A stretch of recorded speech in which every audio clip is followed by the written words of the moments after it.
slowburnwaco.com. Slow Burn is Waco's only mobile cigar lounge featuring a meticulous, curated collection of premium cigars. It's more than a mobile lounge. It's an environment and an experience rich in history, luxury, and personality. An elegant extension of any celebration occasion. It's the perfect escape and meeting place, a space where you can relax or enjoy a shared passion. Have Slow Burn plan your next big event, or before you are planning to celebrate your win over your athletic rival, you can shop our collections at www.slowburnwaco.com. But if they want to tap, I'ma do the dab, yeah. We are making the virtual HBCU experience available wherever you live through Stillman Online. We offer online degrees in business, criminal justice, psychology, and religion. Stillman also offers technology badges in cybersecurity and data analytics. You can participate in all student activities, fraternities and sororities, internships, graduation ceremonies, and much more. Apply for admission today at stillman.edu. Stillman College, where we prepare you for a different world. T. Madden and Associates is a sophisticated and experienced law firm located in your neighborhood. We're turning injury to cash. T. Madden and Associates obtained almost $2 million for my injury. They turned my injury to cash. Now, we can't guarantee how much your injury is worth, but we've recovered millions for our clients. Call T. Madden and Associates at 833-PAID-123. That's 833-PAID-123.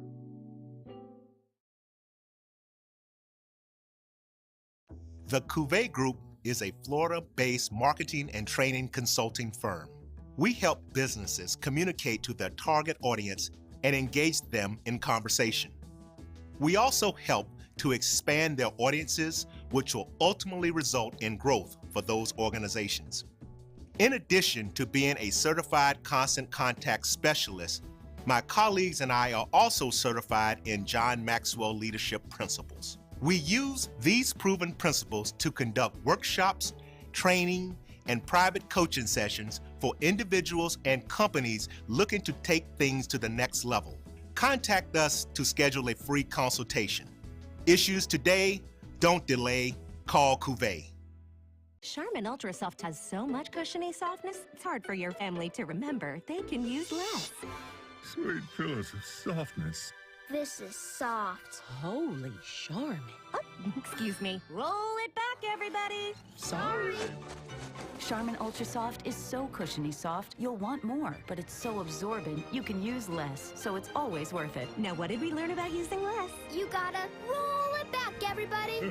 We all go. Why not enjoy the go with Charmin? This is Ryan Paul.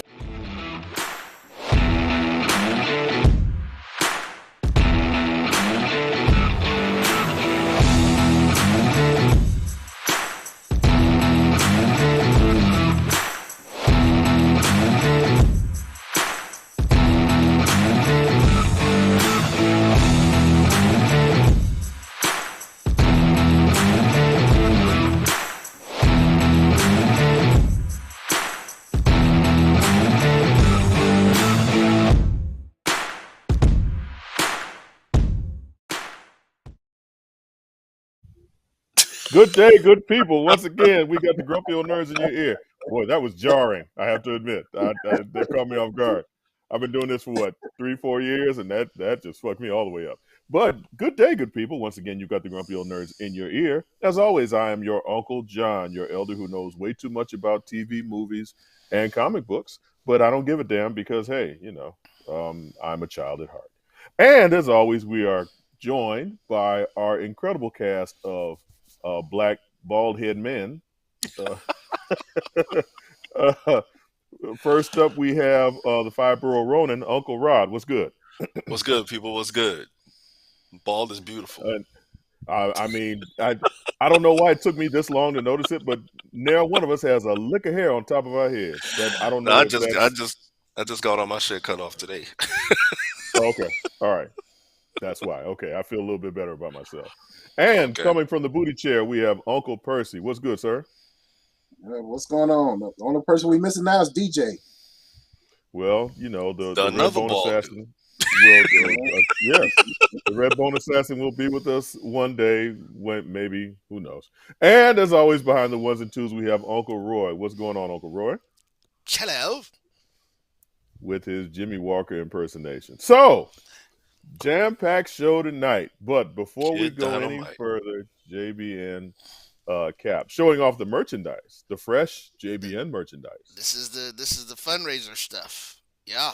Yes, it is. All right, let's see it. All right. So yeah, well that's my bad. So let me see how this is looking on the screen. Too late. Yeah, He so did it already. there's the hat. Wait, wrong way. Yep, there we go. Yeah, that's the wrong. There you go. Got the two corporate logos on them, the two primary things, and then we've got the T-shirt that says unapologetically black-owned digital media since 1998. Then the logos again, and then the hashtags that we use: change the world, future of urban media, HBCU proud. Then our app name is on there. Yeah, but yeah, we were like literally podcasting before podcasting had a name. We even have the shirt in the sexy style for women folk. Tadals. For women folk, because they're a whole different breed of animal, apparently. So, Yeah, okay. It says the same Yeah. thing. It's just it's a women's T-shirt. Okay. Well, that's True. awfully nice. Okay. Well, thank you for showing us that. And that was our in-show commercial for the day. Before we go any further, Hold on, two real things quick. tonight. Hold on, real quick, What's up? Uncle John.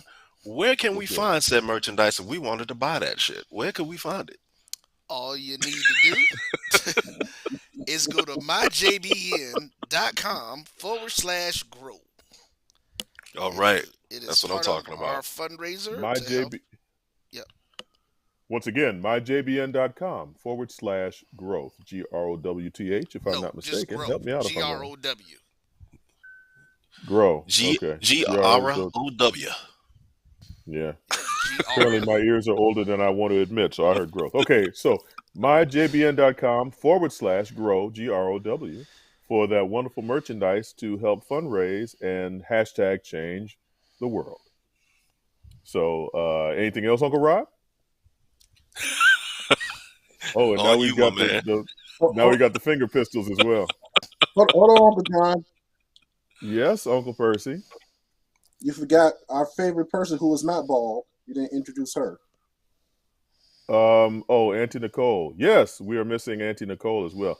We've been down one or two members every time we broadcast here recently, and I'm missing my fellow grumpy-its.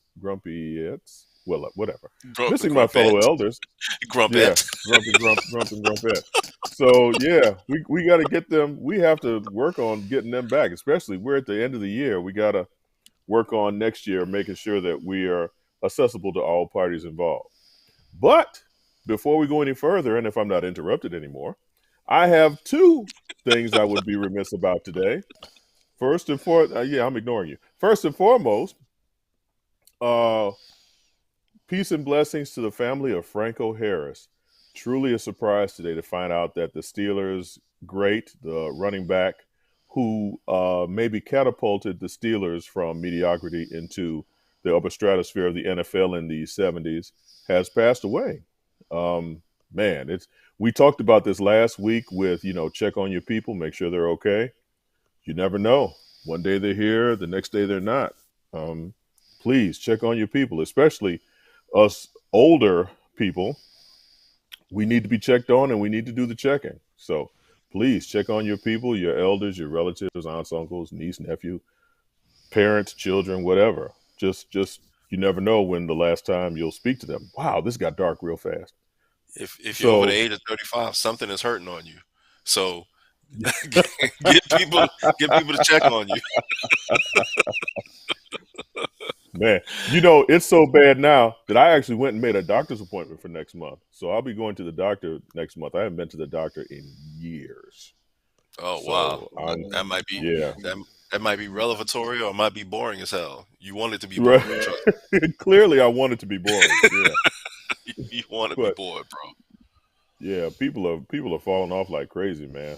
And if you're not too busy checking on other people, check on yourself. Shit. Make sure, Absolutely. man. I'd rather know than not know, and something happened. All of a sudden, bang! I get knocked upside the head by something. So yes, time for my check on annual. others and check on yourself. I got looking to get my annual done here in the next between now and the end of January. Well, we don't At want you our missing age, we your should be getting annual. violated once a year. We also, everybody should be getting an annual physical every year. Hey man, don't forget get Dr. Longfingers to check you out. Once you get past 45, everyone our age should be violated at least once a year. And that's one of the things that once you get past a certain age, you really don't have much of a choice. They be like, "All right, Mr. Evans, I'm like, oh damn." Yeah. Look we go forward with this to that. guy again. So, yeah. You know, someone just taking my virginity every year, just going in and snatching it without my consent. Well, I guess it is. Yeah, my let me consent. feel for this. Let me feel for this. There it is. There it is, right there. T.O. said he traded his ankle for an education. Fair trade.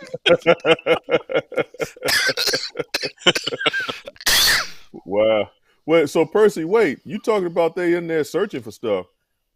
Are they supposed to do that? I don't know if you're supposed to be. When you go for your prostate, when you go for your prostate exam, you go for that prostate exam. They gotta find that prostate. Sometimes it's right there. Sometimes they gotta look for it. I get violated at least once a year. Right on my birthday. Percy, if you're being taken care of by a professional, they should know where it is. If they're in there searching, that's more for them than for you. This shit don't move around, bro. Sometimes it Nah, I don't know. No, Percy, no. Yeah, this is going somewhere else. I like the stream. Oh, that's nice. Appreciate it. Yeah. I don't know where that came from. But that's cool. Thank you. We appreciate that you like this. I promise this isn't the normal content for this show. It's just lying. Yeah. We get off tangents all the damn time. All right, Uncle John, let's do it. Not about prostates. Okay, well, prostates. Okay. If you have one, get it checked. Good job. The true definition of derailed. Yes, James on this all. Oh God. Oh, James, you should have been on last week. He was. Oh yeah, that's right. Yeah, we had absolutely no comment conversations last week. Talking about Deion leaving Jackson for Colorado. Right. Like how did this turn into the HBCU stuff all of a sudden? I don't know. It turned into Orange Green Strike Zone. For the audience out there, the 2 or 3 people, James Otis Hall and whatever random people who may watch this show, I have a schedule that I send out to everybody, and usually we don't follow that shit. I'd like to, but we don't follow that shit at all. So, and it's funny because the show right before this one is called Random Thoughts with DVP. Right. This is grumpy old nerd random thoughts. Damn it. Let's look at our schedule tonight. So let's get back on track. We talk about Franco Harris and the Steelers and what else? What else you wanted to talk about? No, we talked about Franco Harris and violation. That's what we've talked about so far, and that wasn't on the schedule at fucking all. So before I would be remiss. Jesus Christ, I've forgotten how I say this. I would be remiss if we did not go over our end of the year lists. We are at the end of 2022. We've consumed way too much media through our screens, TVs, laptops, phones, iPads.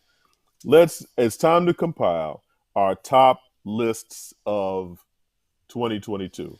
I flirted with the idea of also getting a list of the worst shit that we've seen, but that would go on for a while. That might be 2 shows. Yeah, that would be too far. So we're breaking this up into TV, movies, and comics, if that's possible. But one thing that I will say is that the lines are being blurred with all this shit because we consume all this stuff anywhere now. You know what I'm saying? Like whether it be Roy and his illegal activities, or whether it be the legal streaming services, we watch. We don't go to the theater as much as we used to. Look, to be Fans are coming to fair, get you, man. I don't watch nothing illegal but Apple TV because I refuse to pay for that shit because I don't do Apple products. To be fair, I just cheat this way. Right. That's the only way I cheat. I don't do all that other stuff. To be fair, this is the only way I rob motherfuckers. Only Apple. Only Apple. That's the only one I do it to. So, Roy, why is it only Apple you wish to defile? Because I refuse to purchase Apple. Like, I have some iPads, but I'm forced to because of a piece of equipment that I use. It only works on it only works with their iPads. So it's like, other than that, I hate Apple products, like loathe them, and so I'm not paying for their TV. And C was pretty good. I got to give it to them. It was the whole concept of it was definitely a new concept that they probably come to think about it. And unless somebody tells me, of course, it was a book first, but they probably stole it from the Book of Eli's concept, and just made it everybody. You know, the Book of Eli, he plays the blind guy who has the Bible, but in Seed, something happens where everybody actually loses their sight in the world, and it takes us to some post-apocalyptic thing. But then they come to find out that there's this couple. There are people who are still being born with sight, and then there's actually a guy who can still see. So, okay, Roy, since you started, why don't you give us the rest of your top TV shows of the year? Sweet baby Jesus. It ain't really been much. To me, 2022 has really been a subpar to mediocre thing with just all of the stuff I like, just in general. So I watched C. Hey, Toya. Let me see. Let's see. None of the. Well, Loki was this year, right? Loki was this year, or was that last year? I think that was last year. Okay, yeah. So, yeah, I think Loki was last. Yeah, man, it's not really. There really isn't much. There weren't a lot of things as I thought about it. There weren't a lot of things that I just wanted to see. That I just was really all that enamored with. That I would just put on a list of good stuff. Like I said, C was pretty good, but from a TV perspective, yeah, I think the TV shows that I got into were just average. Nothing stood out to me. Not that I can't even remember. Yeah, it was. I mean, but it was like that. And so yeah.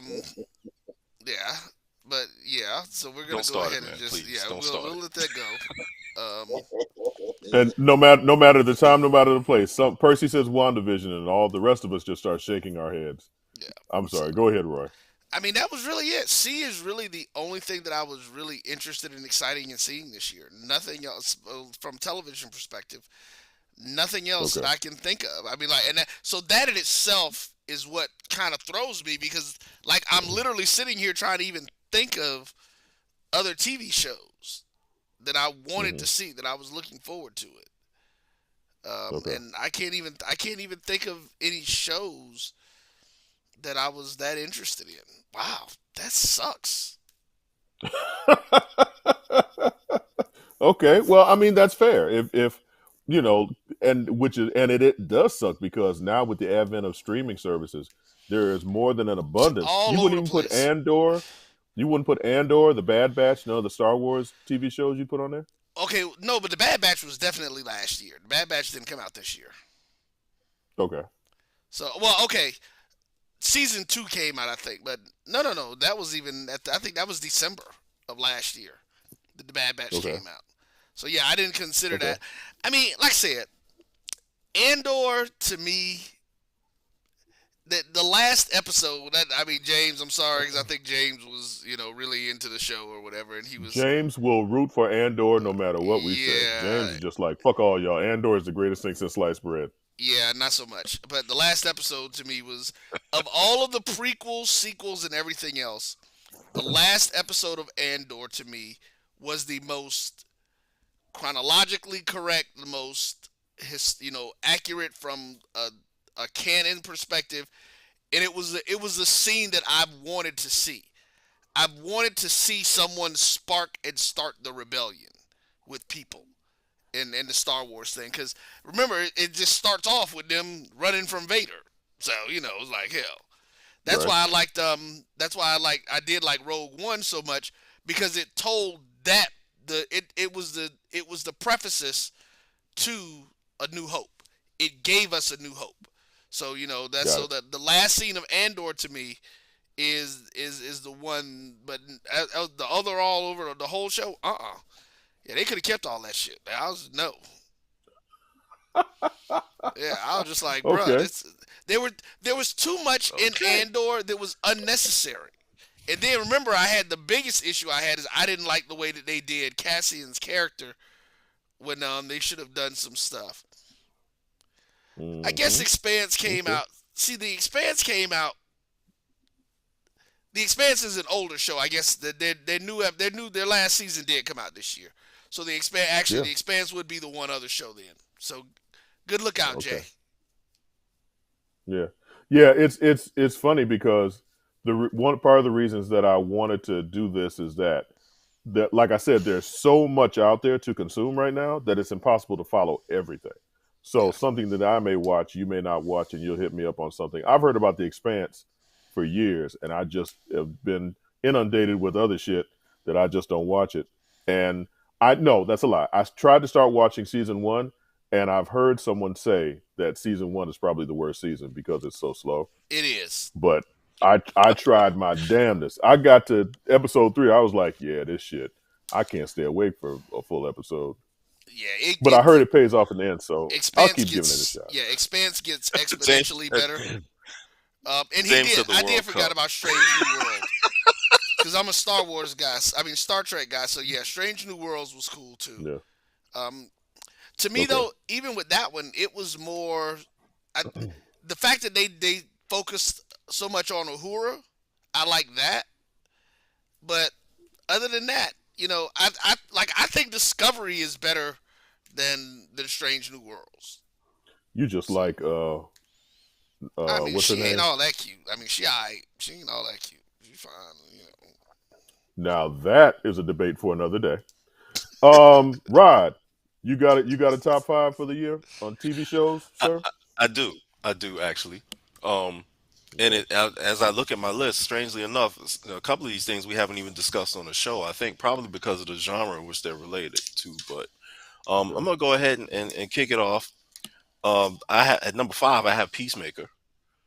Got it. James Gunn, John Cena being John Cena with a gun. I appreciated it. It's pretty much just kind of throw some DC characters in there along with Amanda Waller and see what happens. And it was all right. Mm-hmm. It was all right for for a HBO Max show. It was some good. There's There some you go. really well written parts in there, and there were some that are kind of like obviously there for pure shock value, but overall it was okay. Okay. Winning Time. I agree with James Otis Hall on this one. Winning Time, the story of the Los Angeles Lakers in the '80s, with the beginning of the Jerry Buss era, is an amazingly well written and funny show. It is hilarious. And if you got the people who it's about saying they're mad about it, that means there probably is something to it. There's probably some truth to what's being I said ain't on want the show. everybody knowing that. Yeah. So from what I understand, Jerry West was pretty upset about it, and Magic was kind of like, yeah, that's not what happened. But in any event, Winning Time is great. Also, Got it. a show on Hulu called Reasonable Doubt, which is a crime drama, which centers around a young black female lawyer and a case that she has, and it also kind of spotlights what's going on with her family, with her estranged husband and her kids. and a guy that she helped a long time ago who comes back into her life. So, at first I kind of looked at it as like, okay, this is going to be somewhat stereotypical in some ways, but it ended up really not being that way. And I pretty much like binged it over like a couple of days. So that's pretty good, and that's Reasonable Doubt. That's on Hulu. Another show, which is mostly black cast, which is on Amazon Prime, is called Riches, and this is dealing with a black British people with money. So already it caught my attention, and it deals with and it deals with the death of a corporate mogul and what happens in the wake of his death with his family, which is there with him in Britain, and the previous family he had that's in New York. And so they all come together. And so that was really well done also. And I think season 2 of that is in the works. And I really hope so, because they're Riches on Amazon Prime. I mean, no, sorry, it's on it's on Amazon Prime. Yep. No, it's Amazon. Sorry. I've been seeing the commercials it's on Amazon for Prime. it. So yeah, it's like a makeup company, right? Yep. I guess the woman who was married to the guy, she was the sports psychologist on Ted Lasso, and because of her, I was like, I want to check this show out. But I'm glad to hear that it's good. Yep. And the other one is on Netflix, Cyberpunk Edge Runners, which was anime. And if you know anything about cyberpunk or anything related to it, you see almost every type of aesthetic or every type of part of that setting within the show. You see all parts of the cyberpunk wow. You see all parts of the cyberpunk ethos and setting in the show, and it comes out tremendously. Good storyline, really good voice acting, and is also well drawn. I thought it was really, really cool. I think it's Netflix's own one of Netflix's own anime houses.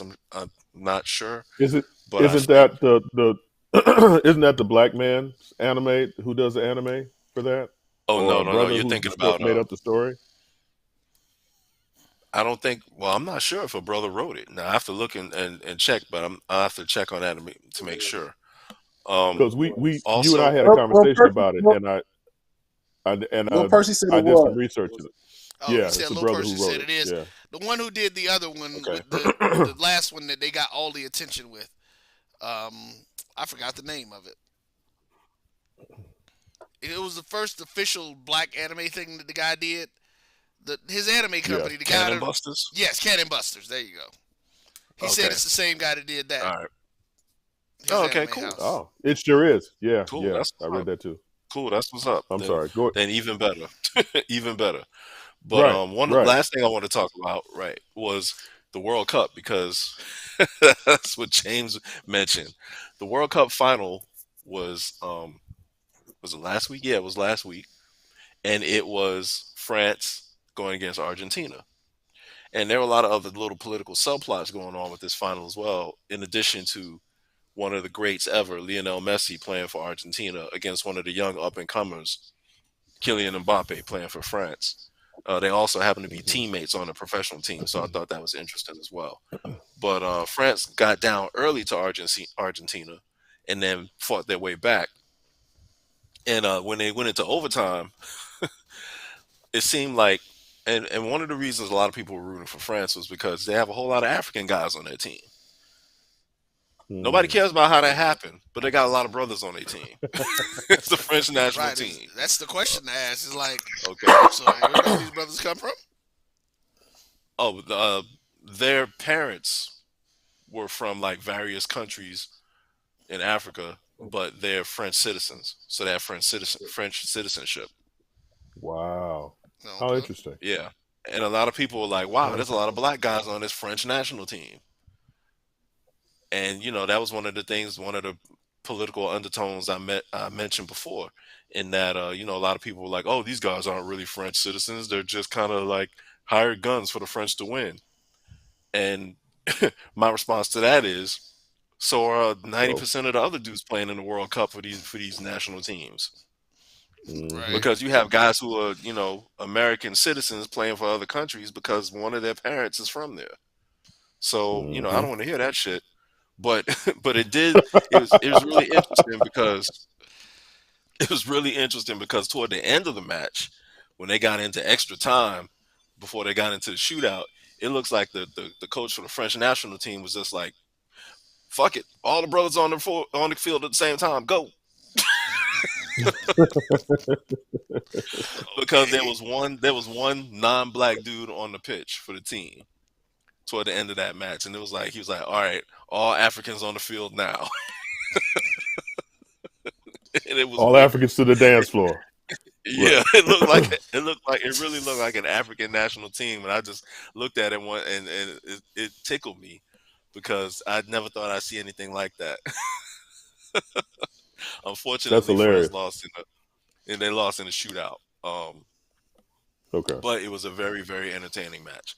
And I'm glad Messi finally got a World Cup so they can stop talking about that shit.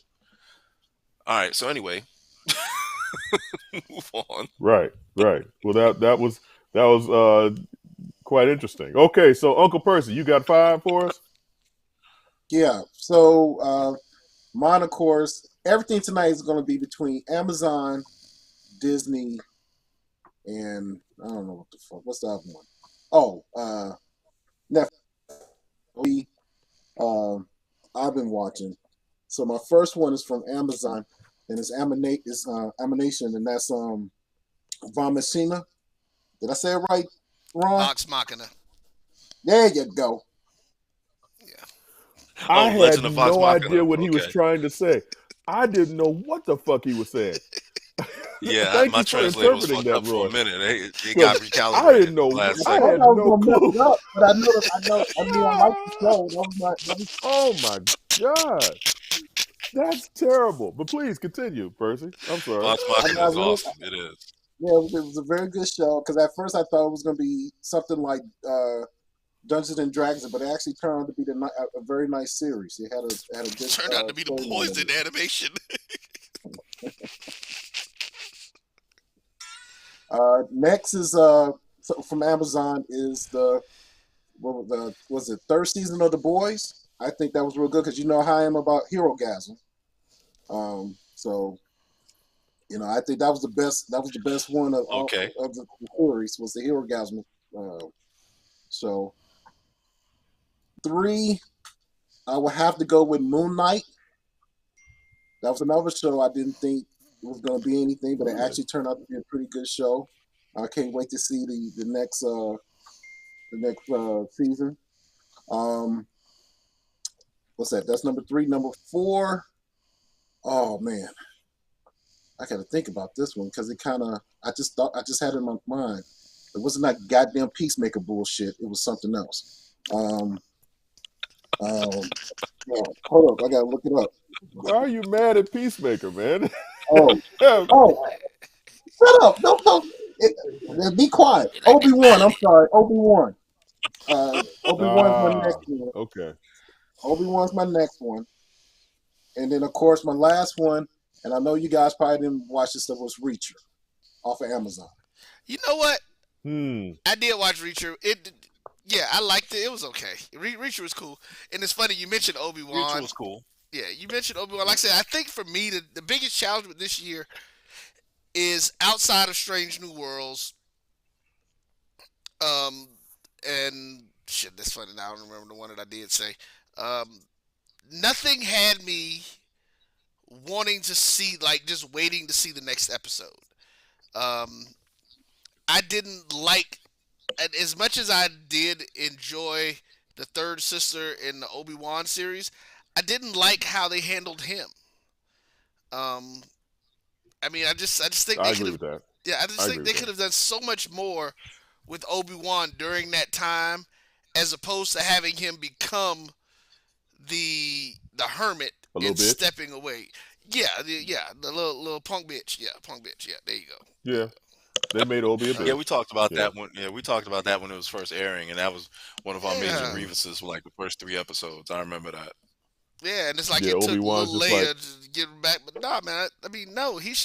Obi-Wan should have never been that. Like that should have never been him. And like I said, it just nothing this year from a TV perspective had me waiting week to week, just ready to get back. Just like, oh, let me see what's next. Let me see what's next. You know. So. I get that. So my 5. Latest season of My Hero Academia. Oh, there you go. My 5. Starting at number 5, I've got Reacher. I know Percy will be happy about that. I was not anticipating liking Reacher, but it's nothing like the Tom Cruise movies, which were bullshit. Reacher was actually correct. The way Tom Clancy wrote him is that he's a big hulking white motherfucker who was fucking people up left and right, and it was intriguing. And like Roy said, everything on this list made me want to watch the next episode. So Reacher got me. Number 4, Abbott Elementary. So working in the school system, everything they do is a lie. No shit like that happens in a school. But I look at it like, yeah. I mean, if you work in a school, the fact that they leave their kids in the rooms by themselves half the time, it's just like, are you nuts? How in the fuck are you just going to be a teacher and walk out of the classroom? So it's little things like that. But it's like a cop watching a cop show or a doctor watching a medical procedural. It's just like, we know that shit doesn't really happen, but it's fun to watch. And it made me laugh. And I've loved Cheryl Lee Ralph since Dreamgirls. Well, yeah, she's awesome in that show. But I will say this. Yes. You can leave your kids alone in the classroom. It depends on who you are as a teacher. Because there's some people who some teachers I remember, if we say exactly, if that exactly, teacher said, you just don't go anywhere, I'm coming right back. Right. Now, Rod, ain't nobody are moving. you talking? Those are teachers that we grew up with. So, and that's where I'm going, Percy. Rod, are you talking about now, or are you talking about when we were kids? Because when we were kids, we wouldn't do that shit. Now, them motherfuckers would set fire to the classroom. So I'm like, no, that shit just doesn't happen. Number 3. You tell them, hey, you can set fire to it, but you're gonna be there with it when it's burning. You ain't going nowhere. Number 3, a show on Apple that I happened upon and it caught me by surprise, and it's really good, called Severance. It stars Adam Scott, who I really don't like as an actor, but he's really good in this. Essentially, you go to work and forget who you are. You have 2 separate identities: when you're at work and when you're not at work. And when you're not at work, you forget everything that happened at work. And when you're at work, you forgot everything that happened in your personal life. And just the premise in and of itself was amazing, and how it developed and the cliffhanger they let us on at the last episode was really cool. I would suggest anybody who's ever had a fucking job check out Severance, because it's really interesting. I was gonna say that sounds like my first 5 years of teaching. Man, just like for real. And you go through this procedure and you go to work and you have the people at work who you know, and work is all you know. So it's like the moral dilemma in it is, there's a part of me who does not know anything else other than work. That's not fair to that part of me. But then the part of me who doesn't go to work gets all the benefits of making the money, but not having to go through that damn 9 to 5 every day. So the moral dilemma comes up. It fucked me up. I can't lie. Number 2. You know what? I wanted to see that. I'm gonna have to check that out. I'm gonna have to check that out. Check it out, man. Check it out. Right? And okay. It's another one where you have to get past the first couple of episodes, but then once you get past those first couple of episodes, it kicks up. Yeah, check it out. Number 2, the final season of Atlanta. Atlanta is a difficult show to define, but and one of the things that I hate is when a show ends and they give you a series finale that sucks. The series finale for Atlanta was perfect. I'm not going to say anything else about it, but the series finale for Atlanta was perfect, and this show has been one of my favorites since it started. So I'm glad it went out on a high note. And my number 1, and it will probably be my number 1, for as long as it airs. Rick and Morty. This show is batshit fucking crazy. And it's probably one of the best sci-fi shows you will ever see. They had a couple of episodes where, okay, so just as an example, there was one episode where they're flying through the opening credits, and it's like a trap. They have to make it through the opening credits in order to survive. And I was just like, this shit is fucking out of their mind. So the character's name that they're fighting, his name is Previous Leon. Previous Leon? You know what I'm saying? Yeah, yeah, yeah. Oh, Lil Percy. Lil Percy get. Yeah, I don't get the reference. You know, when they have these episodic shows, you'll have a previously on Rick and Morty or previously on so on and so forth. Oh. The character's name is Previous Leon, and he literally is an animal that feeds off of your anticipation of what's about to happen on the show. It's previously on X-Men. Right. They have to be so high when they write these scripts. I couldn't even imagine half the shit that they come up with. But yeah, that's my number one, hands down. So that's peak animation. All right, so the two of you out there besides James Otis Hall, hopefully you've heard something that you didn't know about, and you'll check it out. But what Rod can't I hear think you. some people are watching. Yeah, I think some people are watching. They're just not in the chat. Okay. Well, I'm yeah, gonna that think would be that. nice. I'm gonna be Hi, positive. everybody. Hey, everybody. Hi, everyone. So that's our top 5 TV shows of the past year. Top 5 movies. Top 5 movies. Roy, did you see anything that would make a top 5 list, or you just said fuck it? Nothing that you saw excited you. Can't hear you. Yep, I just realized that. The only thing that I was super excited for was Black Panther 2. Because I enjoyed the way they did some of it. But again, just like with the TV, we already know Marvel and DC are in this transition. And I guess when we finish this, we really got to talk about James Gunn. But I digress at this point.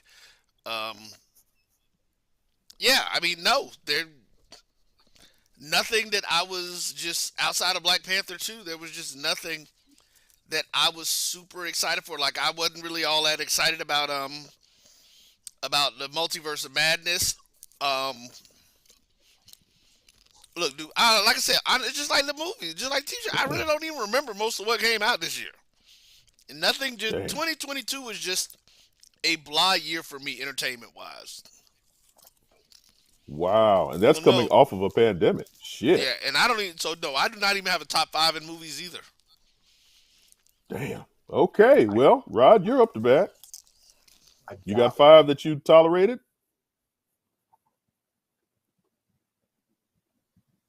That I tolerated? Again, Rod. Okay, there you go. Yeah, I mean, that I tolerated?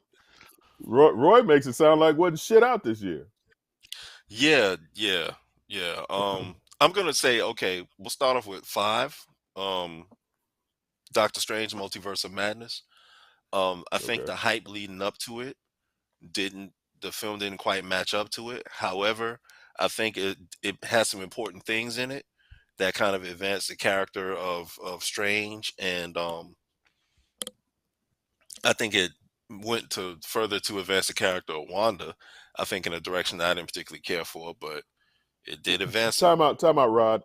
I'm sorry. Teo said that Black Panther 2 was a real disappointment.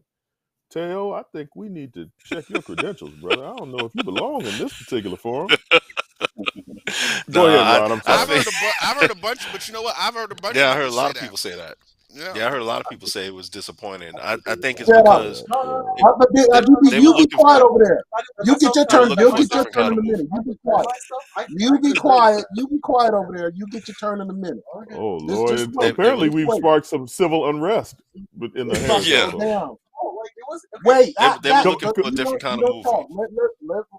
Yeah, come on, Rod. We'll go into Percy next. Go ahead, Rod. Yeah, they were looking for a different kind of movie, I think, with Black Panther, and I could see that. I could see why people would be disappointed.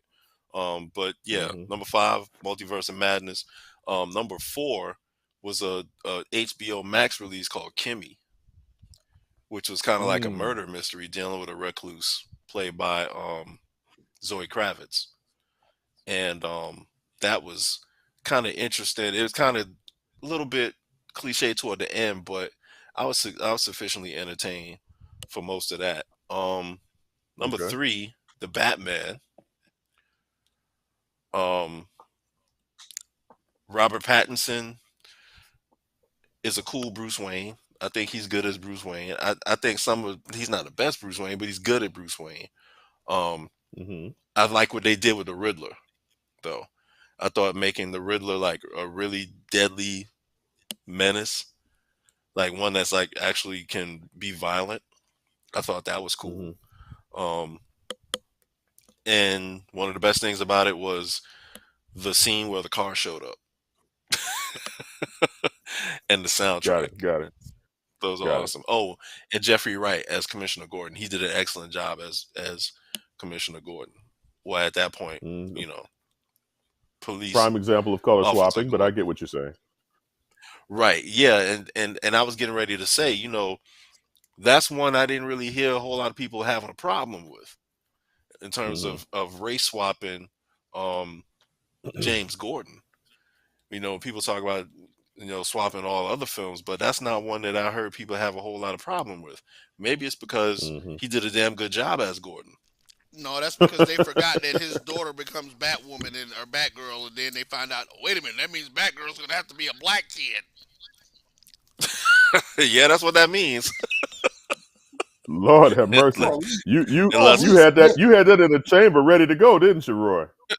Unless Barbara's adopted. By the way, they did cancel that movie. Did they Warner really Brothers. Did. Jesus Christ. So all right, so what number? 3 is next? 3 is next. Yeah. Top Gun Maverick.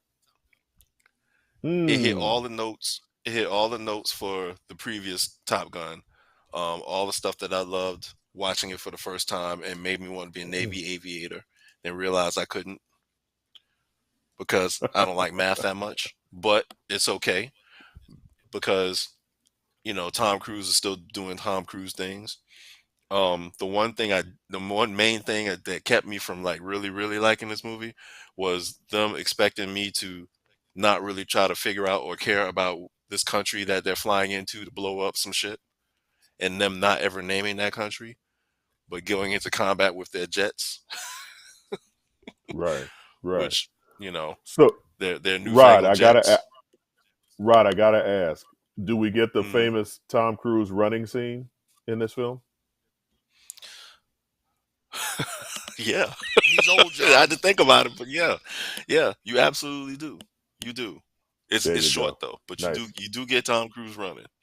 Well, he's getting old. You get Tom Cruise running.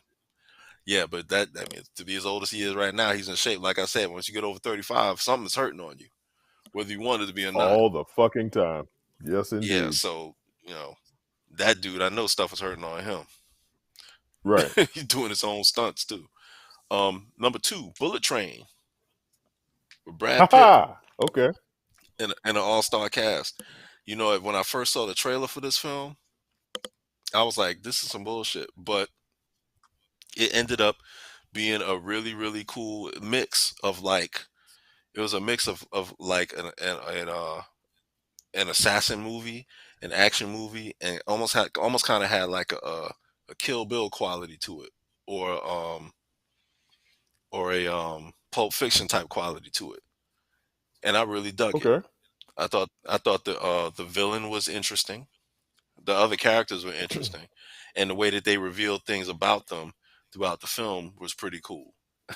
And the action, even though sometimes it got kind of slapstick, it was still well choreographed. So I was cool with that. So number one, I would have to say, even though it has its problems and we talked about it, I would say it's Wakanda Forever. Simply because of what it represented. I can honestly say the way it turned out was not what I was looking for in the film. But, and kind of thinking about it and going back and kind of going through it in my head, I can see why they did things the way they did it.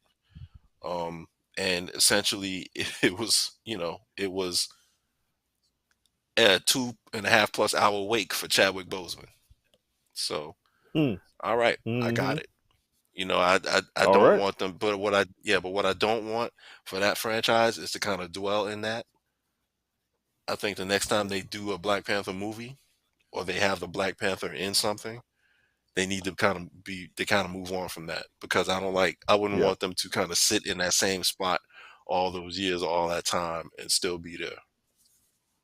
Got it. Yeah. Right, Definitely. and I will say something All on that before right. you jump to Percy real quick, because that Go was one ahead. of the things that I really pray that they don't do too.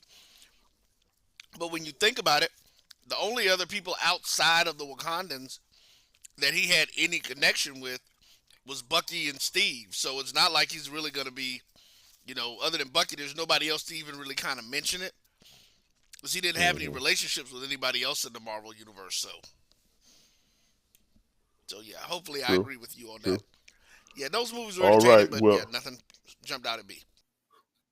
okay. Well, we all better hold on to our seats, because Uncle Percy and it sounds like Little Percy have something to say about their top 5 of the past year. So, Come on, so, sir. so let's honorable mentions. And I forgot. What If, Disney's Marvel What If, and Ozark. I forgot about those two as honorable mentions. You finished Ozark? Yes, son, I finished Ozark. I didn't even know that. Yeah, well, you're not supposed to know. You was at school. Don't worry about it. Right, All right. So, Percy, right before you begin, real quick, Ozark would have made my top 5, but the last episode was disappointing to me. Go ahead. I'm sorry. Yeah, I agree. I agree to that too. Okay, my top 5 movies. Number 5 is Nope. Thank you. Number 5 is Nope. Number 4 is Bullet Train. Number 3 is a tie. And the reason why I'm saying it's a tie, because they both superhero movies, and I didn't know which one to really play with. One, of course, is Black Adam, and the other one is Doctor Strange. I just couldn't figure out. They both was basically the same bullshit movies they threw out at the last minute just to keep us. Hold on. I'm sorry. What? Stuff to put out there to keep us just to keep us going. How do you figure Black Adam was a bullshit movie they threw out there to keep us motivated? Because, like I said when we discussed it, I said, where do Amanda Waller? Where the fuck she comes in this? Where does she belong in this? It's like they put something together and threw it out there. I like the characters. I didn't like the ending. Because I'd still say Shazam should have been there with Superman. Something, it should have been more than just Superman standing. Now we know that Carville's not even going to be Superman no more. So, it was a We also know movie. that The Rock's not going to be Black Adam in the first. I guess they don't want to call it phase 1 of the new DC thing, Right. but the first phase of it. So. Right. Hold on. What did you just say?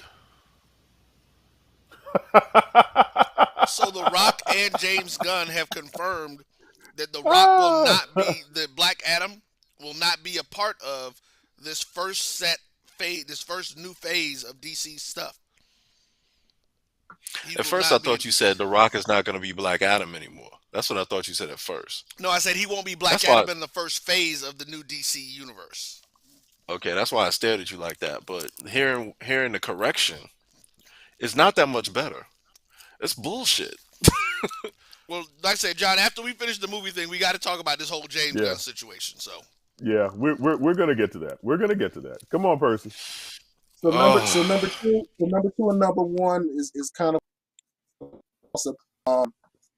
Number 2 is Wakanda Forever, and you'll know. And the reason why I'm saying that's number 2 because my number 1 is the Woman King. You can't tell me that the Woman King, if these was the actual guards for the king, you would think that this is where he probably got his idea for the Black Panther from, because that movie was good. I mean, excellent. It was an excellent movie. Not saying that Wakanda Forever wasn't good, and it straightened out a lot of stuff. But you haven't seen The Woman King. You have to go see it. Maybe it's just me, and I just like Amazon women, but it was good. It was one of the best movies out there. So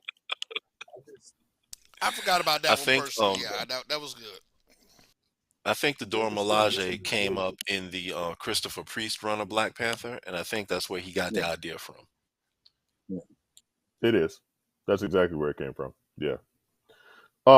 So that's it. Lil Percy, you want to chime in on that at all? Oh yeah, come sit. Come sit in the big chair because you about to get cursed out. Come sit. Let me get up for a minute. I'll get out. No. Oh yeah, because you gonna tell them what you told me about how. Yeah. No. We're gonna start from the beginning. Come on. No. This sounds like why is that teacher calling me? That's what this sounds like. You know what? I asked for it, and now I'm scared that I'm gonna get it because I said bring the boy on. So this sounds like why is the teacher calling me about you? That's what that sounds like. You were with your friend a couple of days ago, right? Yeah. And you were saying, oh yeah, my father is on the show called Grumpy Old Nerds. Oh, what did you say? Now you tell them that. I said, besides for Uncle John and Ron, some of the stuff y'all be saying is wild. He didn't know. No, he didn't. No, I did. I did. He said all of us. He said all of us was crazy. We didn't know what the hell we was talking about. I didn't we didn't know what we was talking about. We didn't know what we was all of us are crazy. And we don't know what we're talking about. Even sometimes Uncle John gets it wrong too. And I know he's gonna call me that. Yes, you did. Man, that voice went up an octave, didn't it? Yeah, it went up. Hey. It was a KRS-One said, right? And that old song. Right. Well, go ahead. Okay. Your voice. So check your larynx and make it low when having sex. It may get higher when busted as a liar. These are the things we teach taught. Okay. So it's okay. I feel like no one brought up Everything and Everywhere All at Once, which was a really good movie. That is my number 5. That is one of the best movies that came out this year, by far. Okay. Got it. Number 4, probably Bullet Train. Wonderful characters, wonderful story. I was excited for that the first time I saw a trailer when I went to go see Scream when that came out, like last January. And I saw that movie right before I went to college. Loved it. Absolutely wonderful. Okay. Verse of Madness. That movie, in my eyes, was the perfect representation of what a Doctor Strange movie should be. It was pretty much perfect to me. Like, it wasn't as good as the first one, but it was really good for what they tried with the horror elements and everything. I thought it was wonderful. Okay. 2 would have to be X, the horror movie with Jenna Ortega and Mia Goth. That movie kind of flew under the radar, people, but really good horror movie. Best favorite thing of this year. Number 1 is Nope. I can't explain how I saw that movie and I was like, you ever watch a movie, you're just like, what did that mean? What's going on? The amount of articles I had to read to understand what was going on in that movie, that's how you know it's a good movie. Because everything made sense until it didn't. Hold up, John. Hold up. Because I see you about to say something.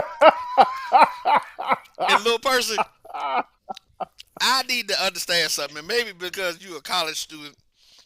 Maybe it's because you're at North Carolina A&T. We know they're weird over there. Oh, is that where he's going to school? Damn. Yeah, he is. Yeah. But he's at HBCU, so we good. We give him love for that. But Lil Percy, how can a movie that made you go study to understand it make it to the top of your doggone list? Let me explain something about Nope. I walked out on Nope, and I paid for these tickets both times and walked out. Because I was like, you know what? Really? This phone call that I got is really way more interesting than this damn movie is right now. Wow. That you talk about slow and like he just wanted to throw something together. We gonna put horses and aliens together. And black people gonna watch it because it's me. That's what that felt like.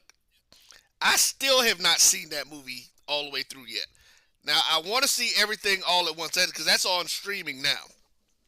Because I wanted to see that. I like Michelle Yeoh, so. But yeah, little person, that nope, that whole nope. Okay.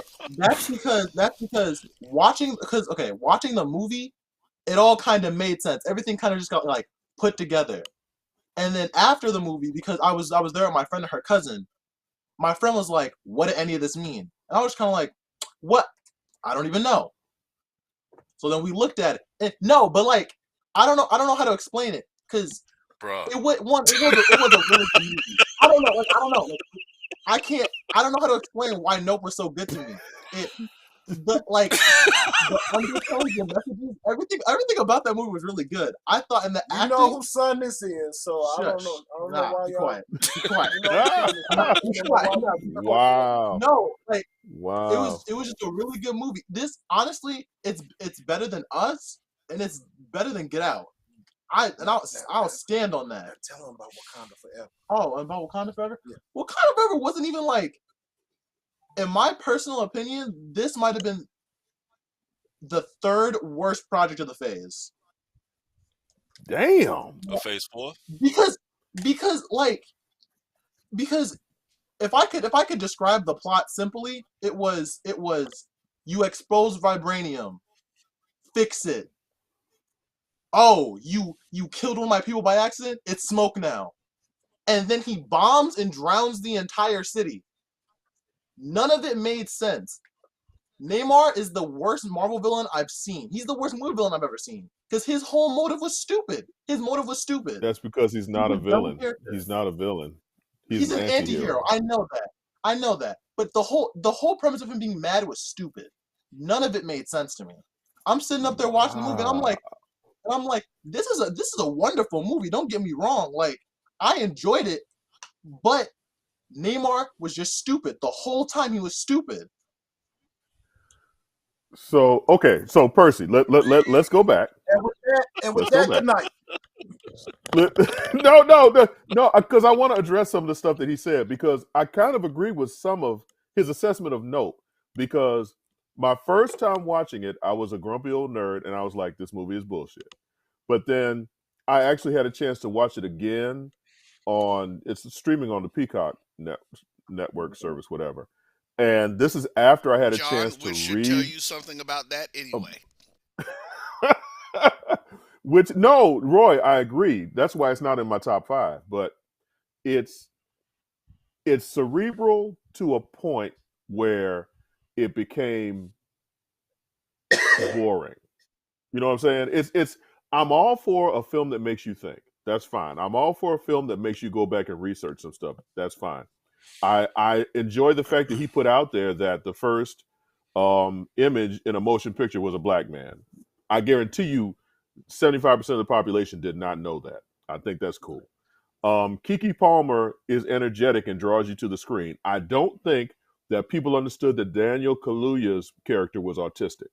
That is a huge part of the plot of this film. And upon my first viewing of it, I didn't get it. And it took after I saw it a second time, the teacher in me kicked in. I was like, oh shit, he's not slow and boring. This man is going through some difficulties. He's challenged. So that adds to the suspense and the plot of the film and what makes him the hero of the film, to be quite honest. I thought that the monster was, spoiler alert, the spaceship is the monster and he eats people. I think that Jordan Peele did a disservice by promoting Stephen Young, whatever his name is, promoting him so heavily and then killing him in the second act of the film. I thought that was a disservice to the viewers. But I think sometimes some of these artists make shit complicated for complication's sake. And I think Jordan Peele is starting to fall into the trap of, you know what, I'm going to be so fucking complicated and I'm going to make these motherfuckers think that they're not going to know which way is up. And I didn't know which way was up. What's up? Weird to me. When you watch Tenet with Christopher Nolan, yeah, you have to be either drunk or high Otherwise, you're gonna be angry and confused. Yes, I agree with Nope that is too. the same way. Nope is one of those films. Watch it drunk or But high, or you're gonna be so confused you're gonna be angry. But because it's a black man, so I gave him a pass. I ain't gonna lie. Okay, Literally, I it's a black I man, can so I dig gave him it. a pass. I'm I can not dig even it. gonna front. But Percy, if what you were you can't gonna say? Go understand ahead. it, if you have to go read articles afterwards, I think that's what makes a movie like. If the point of the movie is to make you think, right, and you watch the movie, and then after the movie, you're still kind of like, I have an idea, but I don't fully know like what the whole point of it was. I think arguably that makes it better, because that means that there are levels to it. There are levels to Nope, right? After the Yeah, first no, watch, I agree. I've seen Nope, I think 3 times now. After the first watch, I was just kind of like, oh, okay, cool movie, whatever. The second time, I was like, there's a lot more to this that I missed in the first movie, that I missed in the first one. The first time I watched it, and I got more. And after having all the pieces put together, that made the movie so much better. Like infinite, like to the point where it's like, in my opinion, it is his best movie. I think he did a really good job with this.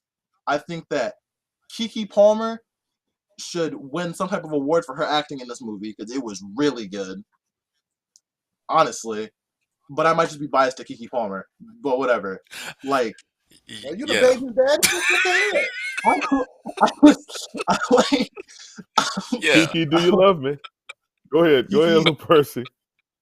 Keke Palmer is one of my favorite actresses. I don't know what to tell you. But Clearly, yeah, we see that. It was just a really good movie, and I don't know. I think what really makes me enjoy it is the whole backstory with the monkey. I think that's what really makes me enjoy it, because the main thing that really reeled me in was learning about how I can't remember the Asian guy's name, but how he was on the show. Jupe did the show, and everyone died besides for him. And the only reason as to why he was summoning the alien was to take back some control. Because after the whole thing with the monkey happened, Jupe felt like he had no control in his life. And then this alien comes who's supposed to bring gifts and all this stuff appears. And so he thinks that it's speaking to him and that he's been chosen. And that it gives him some more, some control back into his life. I thought that was cool. Well, one thing, and then we're going to get off this Nope train because we could be on this all night. I think that Jupe was more... I think Jupe felt more like he was indestructible because he survived the monkey attack. I feel that Jupe knew that the aliens weren't there to be friendly, but because he survived one wild animal attacking and killing everybody, he felt that he could survive another wild animal attacking everybody and surviving. And because the film, and Jordan Peele himself has said, the film is about spectacle and how everything has to be recorded and everything has to be put out there for public display. I think that was Jupe's downfall, in that he felt, okay, I was out there, I survived this, I'm a walking miracle. So whatever comes in front of me, I won't be affected by it because I am the spectacle. You know what I'm saying? Jupe felt that he was the spectacle, and he wasn't. The spectacle was that monkey. The spectacle was the man-eating alien. So I think that's what was his eventual downfall. And I think Jordan Peele, in essence, is saying, if you make yourself the spectacle, that becomes your downfall. But that's way too much fucking thinking. I shouldn't be thinking that much at a fucking movie. No. See, no, you're wrong. Okay, so you know what? We're gonna let little Percy leave that there because, like Rod said, we don't need to be talking about Nope all damn night. We got James Gunn discussion to have. Listen, we're gonna chalk this up. Thank you, little Percy, be on the show. Yeah, thank you, little Percy. We're gonna chalk this one up to you just being a Keke Palmer fan. Wow. I get it, because he's like, no, listen, dude, it's just like Sanaa Lathan. You can put her in a movie eating chips, and I'm gonna be like, damn, that's great. So yeah, we gonna give you that. Listen, that's a man thing. Don't worry about that. We appreciate that about you right now. Already. Little Percy, that's cool, man. That's cool. But you spent $60 to do extra research after watching the film. I'm Yeah. being played. Because you saw that 3 times. I'm You being saw that played. 3 Percy, we'll times, talk. bro. Little Percy, next time I'm in Chicago, man, we're gonna sit down and talk about this film and I'll I'm explain to being you how played. you're wrong. Because we still But have these so far, trailers, right and now, we go have away. to talk about James Gunn and what's going on with I ain't DC. talk about my top 5 yet. Shit. Oh well, go ahead So then. That's what I'm saying. We still I got those wanna, other I wanna things. Go ahead, Uncle John. You know you the man. yeah. So my top 5 of the year. Damn, Percy ain't giving up that chair, is he? My top 5 of the year. Number 5 was a movie on Netflix called Hustle. I thought that Adam Sandler is really trying to make us forget the Billy Madisons and the Waterboys of the world with these movies that he's acting in, trying to be serious. But this actually was a solid film. And the way it was put together, I enjoyed it, and I thought it was light watching for a Saturday night. It kept my attention. I was actually very much invested. Number 4, another movie that was on Peacock, Hung for Jesus, Save Your Soul. And Percy, to your effect, it starred Regina Hall, and I love anything Regina Hall does. I'm a watch. Wait, what's the name of this I one? went in, Hung for Jesus, Save Your Soul.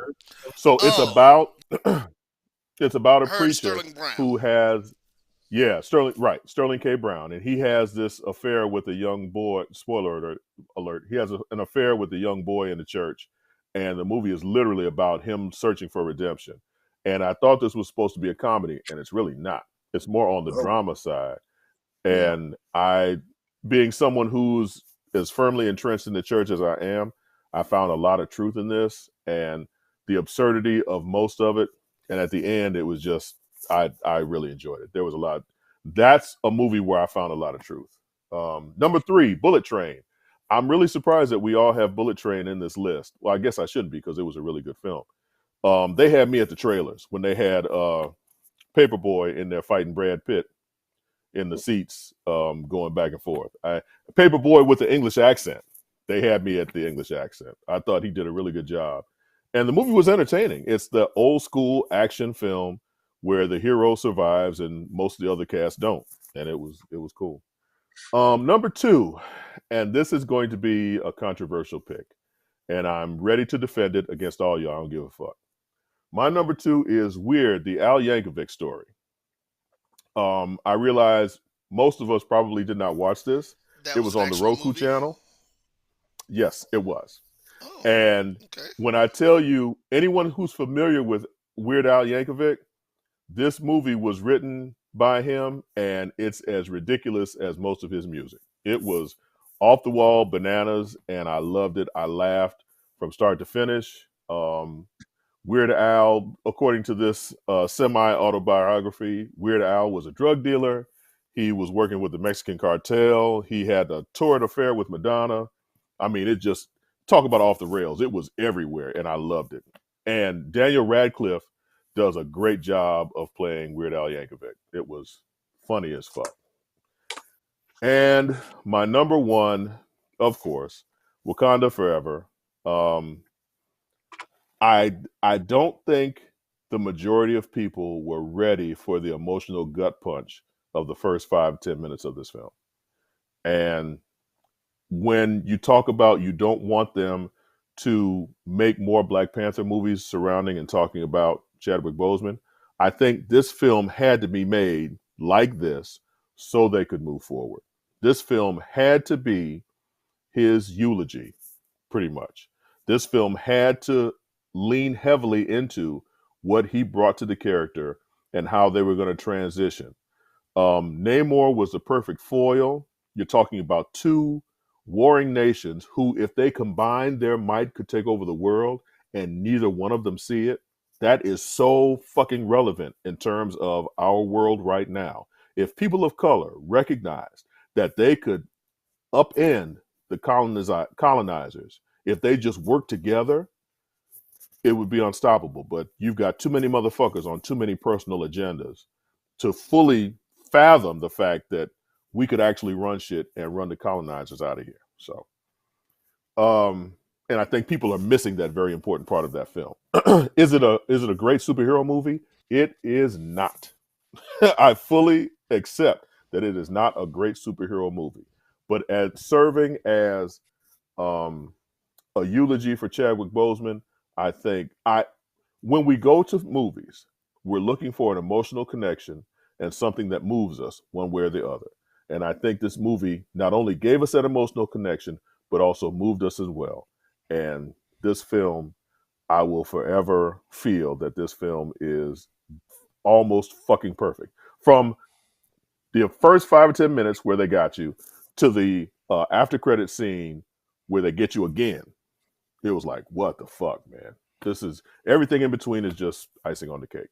So that's my top five. Today's Revolutionary Minute brought to you by the Nation of Islam and Dr. Umar Johnson. Oh no, he hated the movie. He really did. He did. Yeah, Umar was Umaring for real on that one. Umar, Yeah, the fact that the black he didn't people care didn't much for that kill one. everybody, Umar wasn't trying to hear that shit. Well, I mean, actually, one of the main points he brought up was exactly what you brought up, and the fact that you have two peoples of color going against each other. That's exactly what he's one of his main grievances with it. Mm-hmm. Absolutely. Now, so I got to see what somebody did say something. And I think that is something.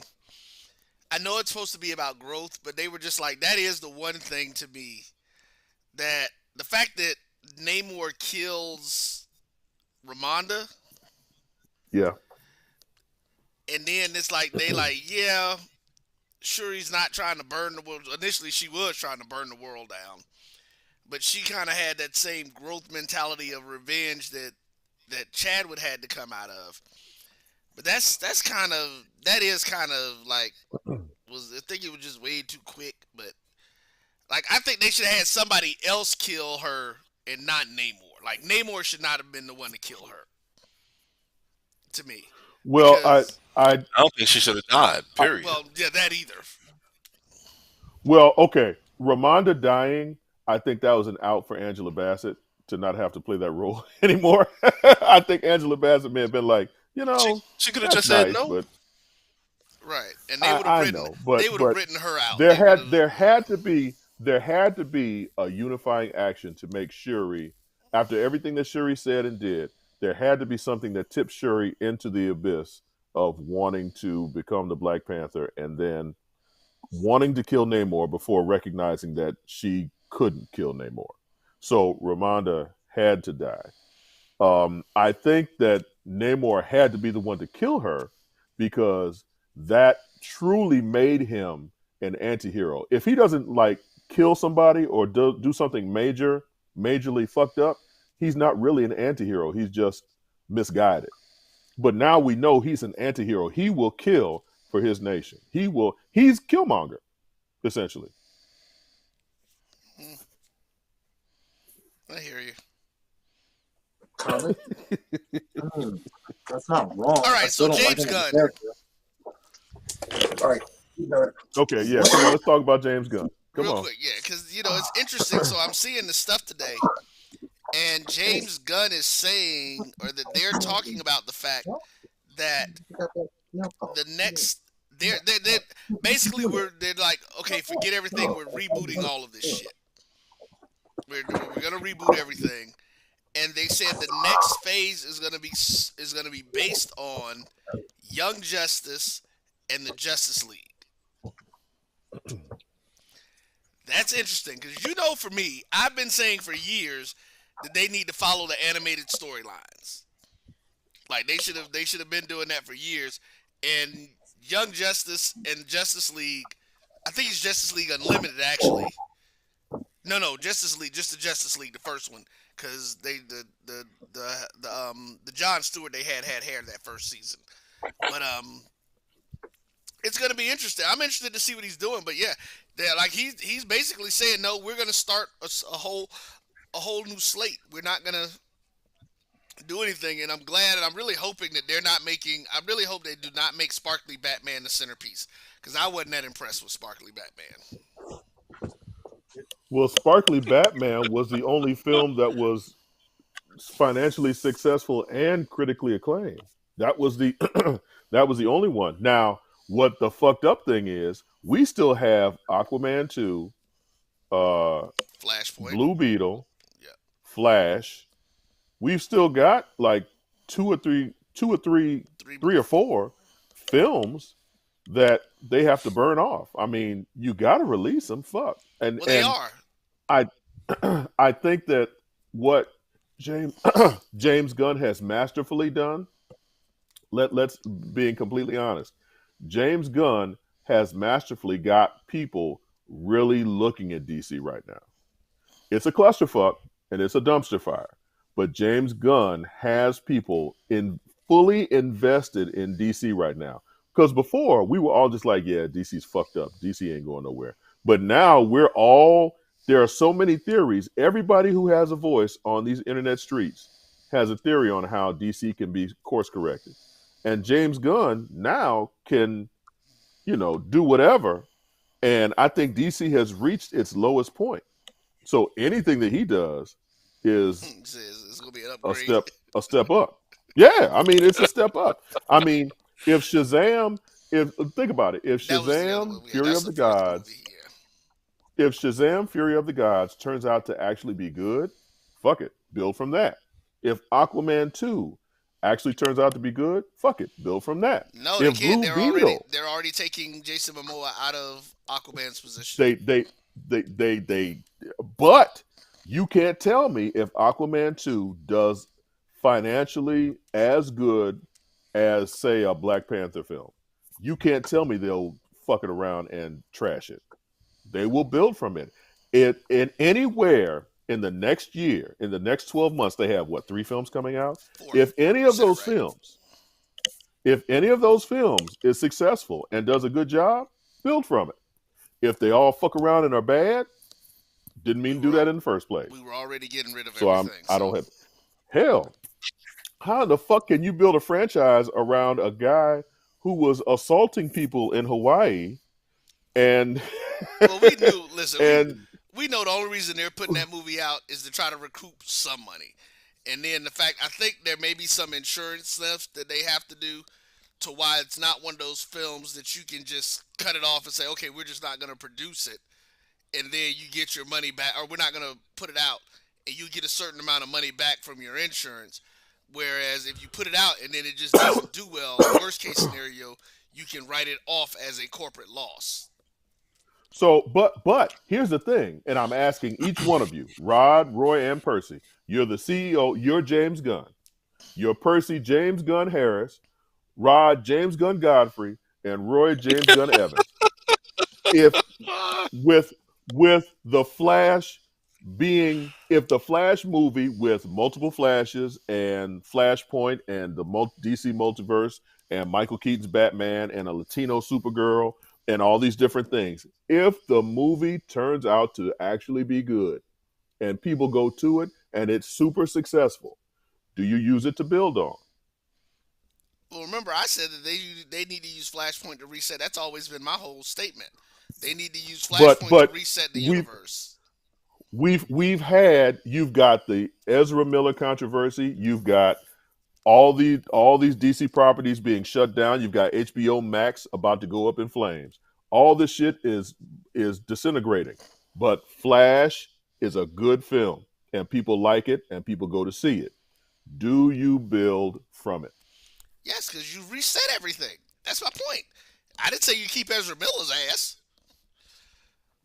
But don't you have to? Because he's the center point of the film. There are 3 different versions of Ezra Miller in this movie. Oh, hell no. Not at all. You don't have to keep him. You don't? Nope. You do not. You're dismissing the power of the white man. He's a crazy no, guy. I'm actually counting on the power of another white man, and that would be Henry Cavill if I'm in charge. Number one, he doesn't go anywhere. I pay him whatever he wants to continue to be Superman because I want that guy to be Superman in my reboot. So I release Flashpoint, and I make sure that it's written so that people understand that this is a resetting of the universe, and that some people are going to change, some people are going to look different. That's how you get around recasts and getting rid of people. First person to go is Ezra Miller. Next person to go is Sparky whoever Batman. else wants to leave. All right, and no, this is my shit. All right, so Pattinson may or may not go. It depends. If I can find somebody else, maybe a little younger to play Batman, maybe. Maybe I even bring back Affleck. Depending. Yes, why It depends. It younger? depends on what. It depends on what I want to do for this next reboot. Because if I plan on having the Justice League, I need star power, right? If I'm going to use Jason Momoa to be Lobo, then I need to find another Aquaman, right? So now I find another Aquaman, do the Aquaman films or whatever I was going to do. But if it's me, it is all leading to Justice League War, where they are fighting Darkseid. That's where it leads up to. After that, and if I can't do a Throne of Atlantis, then I'm going to do Forever Evil. I'm going to introduce the Crime Syndicate from Earth 3, and then have them defeat the Justice League, and then have different villains now pop up and have to end up being good guys to get rid of the Crime Syndicate. That's going to be like my second and third Justice League films. What'd you say, John? I said Suicide Squad. Oh, well, yeah. And yeah, maybe instead of just having any kind of supervillains, it would be the Suicide Squad. So, but see, that would be my between 3 and 6 films that I would have already, not counting any solo films to reboot DC. Okay, that would be my plan. Oh, and Okay. I Percy- keep The Rock as Black Adam, and I have him fighting Shazam like he's fucking supposed to. Okay, which brings up another point, because The Rock has proven that he's not going to do what's best for the company. He's going to do what's best for what he feels is best for The Rock. So having Superman at the end of Black Adam was stupid. It should have been Zachary Levi as Shazam. We know that. We know this. But Black Adam didn't make any sense, because Black Adam no. Black Adam is a Shazam rogue. And not only that, but Black Adam has ties to Hawkman and Dr. Fate. But they skipped that entirely. They all knew each other in the past. They all knew each other in the past, and that's why in Black Adam they should have recognized each other. Yes. That was a golden opportunity that they missed out. So here's the thing. I will give you that part of it.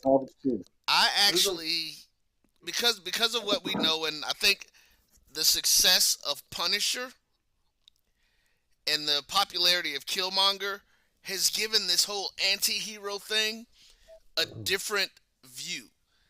And The Rock does not want to be a straight villain. He doesn't. I don't think he wants to play a straight villain. But like they said, this Black Adam role is pretty much one that he was built for. That they could move forward on and stuff. And so I actually like the way that the reboot was done with him.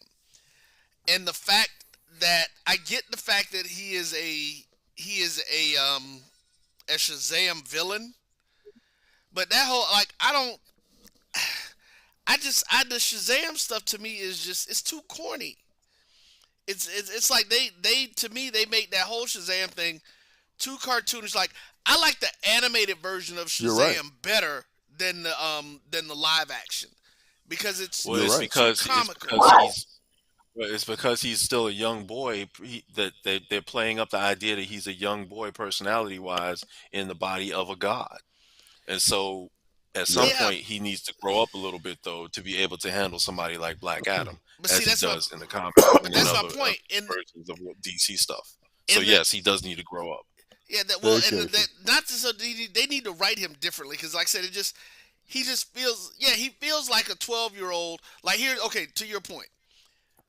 In the animated Superman versus Shazam episode that they did, a couple of episodes they did of that storyline, and even in the what was the other one? That one in particular, how he goes in and he ends up talking to the Justice League about, you guys used to be my heroes because of what you stood for and how you handled and dealt with people, but now that I'm here with you and I see what you're doing, you're no better than these villains that we're supposed to be fighting. You know, and it's just Right. that that's that showing of that maturity. Like, that's who Shazam should have been to me. Not so much that because even if I'm not, so I don't know, I'm not sure how it rolled in the comic books, but looking at him, how they brought him in the animated movies, like, remember, or at least in the animated movie that I saw, Black Adam came back trying to kill Shazam just because he was the new thing. Shazam, like, who the hell is this guy? You know, he didn't know. Right. And it was him and Superman fighting him. He's like, I don't know why this guy's trying to kill me, you know. But and that's part of it, is that Shazam and Black Adam share the same fucking power source. Power set. Exactly. So of course they're no power source. They both get their powers from the same Rock of Eternity. Okay. So it's supposed to be they're natural enemies. And you know, I understand what Black Adam. I'm calling him Black Adam. I understand what The Rock was trying to do, but he's coming from the perspective of someone who is trying to build up his character while also building up. I don't blame him. He's trying to build up the DCU again, and he's doing fan service by bringing in Henry Cavill. But the problem is that he knew his movie was bullshit, so he did that and then leaked it his fucking self that the post-credit scene would be something that the people wanted. And let's be honest, we really didn't want that. That's not what we wanted. That's what the masses wanted. No, but you know what? I think, I'm hoping that he will be able to see the big picture down the road and see that he can be a huge part of this reboot, much like Robert Downey Jr. was a big part of the MCU through many phases of it. And you know, this whole thing about Black Adam can't lose or whatever. I mean, that I think he's gonna have to compromise a little bit on, and just to make the story more believable, or at least more plausible. I'll put it that way. In any kind of things which would go on in a reboot, because he has to fight. I call him Shazam before. I want to call him Captain Marvel because that's his original name. Because that's his name. Shit. Yes, because that's his name. But you have to have Captain Marvel fighting Black Adam. Yes. Point blank, period, end of story. At some point, you have to have that. As I mentioned before, Shazam has to get a little bit more. Damn it, Captain Marvel has to get a little bit more mature in order for it to be plausible. You still need the Justice League. In some ways, you can even get maybe part of the Justice Society. You're going to have the Suicide Squad. Having Young Justice would be cool. I think that would you know, kind of get younger people, maybe some other younger people, more involved with the DC cinematic universe. But along with that, I think you also need to have the Teen Titans. Even though the Titans TV show is doing what it's doing. I was gonna say they've got the Titans TV show, which is a heaping pile of dog shit. So I mean, where can you, if you're trying to unify all of these different not animals, but if you're trying to unify all these different properties, you know, you've got to start from fucking the beginning. I mean, hell, take Cyborg off the goddamn Doom Patrol and put him in the Teen Titans where he's supposed to be. But anyway, we're coming on the witching hour. Uncle Percy has disappeared. I was sure going to ask him his opinions of this, but it's probably better because it would have been a 2-minute window and he would have gone on for another half hour. There he is.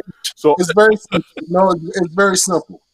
I would burn the shit to the ground. I hate fucking DC. There you go. In the conflict. There you go. There you go. I'm with you. I'm with you, Percy. I'm with you. That's something to say. Go ahead and say real quick. Come on, Percy. Real quick. If I were to try and fix the DCEU, I would start with the Suicide Squad because they're the only consistent thing that DC has right now. And when it comes to the Ezra Miller stuff, I think I would just scrap him entirely because there's no point in making this movie with him when he's a literal villain. There's no point in making a movie with him. Well, the movie's already done. That's the problem. He's a real life bad guy. Like, he's a real life villain. We don't need to. Me personally, I wouldn't put the movie out. On top of that, I think that The Rock as Black Adam is not a bad casting decision, But The Rock Not at as a all. producer is stupid. The Rock Yes. joins franchises and then ruins them. And a good example of that is Fast and Furious. He Damn. joined Fast and Furious, and I already know Fast and Furious wasn't like that to begin with to join, but like he joined it and then burned it to the ground. Especially with that Hobbs and Shaw movie, that was utter I thought garbage in Hobbs my and Shaw was good. Me too. Hobbs and I Shaw thought Hobbs and wasn't Shaw was like good. Hobbs to and me, Shaw was a good movie, but it was not a good Fast franchise movie. yeah, It wasn't like part of the I agree with franchise. that. Yeah, it really I agree wasn't. with that. Yeah. I agree with that. I just that The Rock. So okay, so I'm sorry. Go ahead, Percy. Go ahead. The Rock needs to stop putting in his opinion and just be an actor. Because I agreed. Agreed. he does what's best for the fans, but not for comic book fans. He's trying to appeal to the wrong market, and he's going to lose his actual fans if he keeps doing that. I No, agree. son. His fans are wrestling fans, so they'll believe any damn thing. I am all for wrestling. So there you go. So Uncle Percy, Uncle Percy. As we wrap this up, give us something to chew on for the new year. Call me last. I got to do something. Oh Lord. Okay.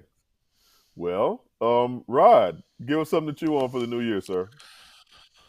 All right, everybody. I want for everyone to have peace, prosperity, happiness, and going into the new year. I want everyone to try to find something to improve on in themselves and work on that. Um, get further down the road from where you are at this point. However you do it, whatever you want to do it in, just keep moving forward. Nice. That's good right there. Uncle Roy, what? Give us something to chew on. What's going on with the network in the new year? Changing the world, my dude. Changing the world. We're gonna leave it just like that. My man.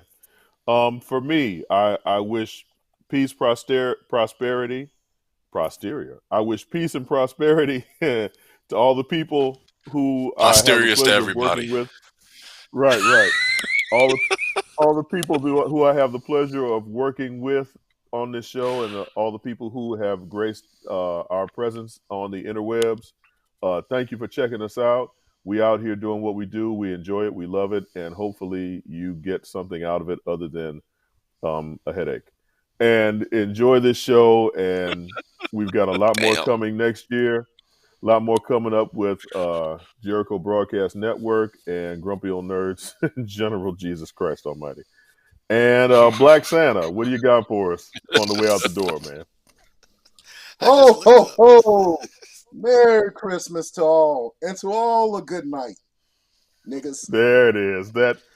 Wow. That is actually perfect. So Grumpy Old Nerds will be on hiatus for the next 2 weeks. We will see you in the new year. Merry Christmas. Happy Hanukkah. Merry Kwanzaa, or whatever you may celebrate. As long as you celebrate, please check on yourselves. Please check on your loved ones. And you all take care. Peace and blessings. We'll holler at you in 2023.